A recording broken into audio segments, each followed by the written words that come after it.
ഒരു യുദ്ധം കൂടെ നമ്മുടെ രാജ്യത്ത് ഏത് നിമിഷവും സംഭവിക്കാം. അത് ചൈനയും തായ്വാനും തമ്മിലുള്ള യുദ്ധമാണ്.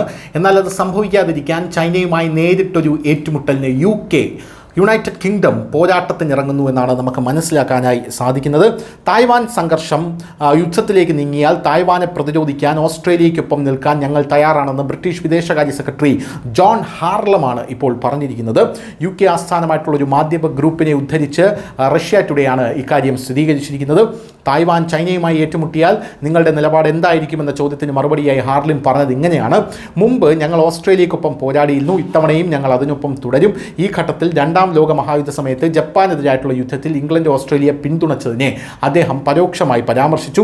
ഇതിനുശേഷം ജോൺ ഹാർവി വിഷയം അല്പം മാറ്റിപ്പറഞ്ഞു. പൊതുവെ നിലവിലുള്ള സാഹചര്യത്തെക്കുറിച്ചാണ് ഞാൻ പറഞ്ഞത്.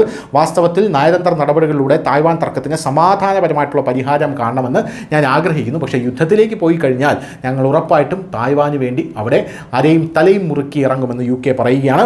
ഹാർവിയുടെ സമാധാനപരമായിട്ടുള്ള പരിഹാരം പോലുള്ള പ്രസ്താവനകൾ മതിയാകുമെന്ന് ആഗോളതലത്തിൽ വിശ്വസിക്കപ്പെടുന്നു. വാസ്തവത്തിൽ ചൈനയുടെ പ്രവർത്തനങ്ങൾ മൂലമുണ്ടാകുന്ന ഇൻഡോ പസഫിക് മേഖലയിലെ അസ്വസ്ഥതകളെക്കുറിച്ച് UK ഇപ്പോഴും ആശങ്കാകുലരാണ്. തിങ്കളാഴ്ച പുലർച്ചെ തായ്വാനിൽ ചൈനീസ് പോരാളികൾ 4 തവണ വ്യോമാക്രമണം നടത്തിയതായി തായ്വാൻ നിലവിൽ അറിയിച്ചിരിക്കുകയാണ്. അവരുടെ 10 യുദ്ധക്കപ്പലുകൾ തായ്വാനെ വളഞ്ഞതായും തായ്വാൻ പറഞ്ഞു. തങ്ങളുടെ യുദ്ധവിമാനങ്ങൾ തായ്വാന്റെ തെക്കു പടിഞ്ഞാറ് വ്യോമ പ്രതിരോധ തിരിച്ചറിയൽ മേഖലയിലൂടെ മീഡിയ ലൈൻ, അതായത് ചൈനയുടെ വിമാനങ്ങൾ തായ്വാന്റെ മീഡിയ ലൈൻ കടന്നിരുന്നു. ഒരു വശത്ത് ചൈന ഇല്ല എന്ന് പറഞ്ഞേക്കാം, അതായത് ചൈന ഇതൊക്കെ നിഷേധിച്ചേക്കാം. പക്ഷേ അവിടെ പണപ്പെരുപ്പം ആരംഭിച്ചിട്ടുണ്ടെന്ന് വിശകലന വിദഗ്ധർ പറയുന്നു. അതായത് ചൈനയിൽ വലിയൊരു സാമ്പത്തിക പ്രതിസന്ധി ആരംഭിച്ചിട്ടുണ്ട്.